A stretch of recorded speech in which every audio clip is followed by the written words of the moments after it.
Points. Ang ganda. Biglang napa-time out ngayon. Ayan na naman. Offensive rebounds. Offensive rebounds again. Nagkakabanggaan na. San Juan. So, eto na. Second free throw. No good. Power rebound. Okay, right now, we are going to our courtside reporter. Okay, thank you, Coach. So, it's 33 and 21 in favor of Barangay. 3 minutes and 11 seconds.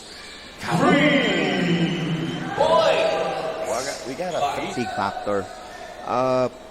Pag shooter kasi yung muscle memory, once na makuha niya yung kanyang rhythm. Kuha yung rhythm nung Legaspi.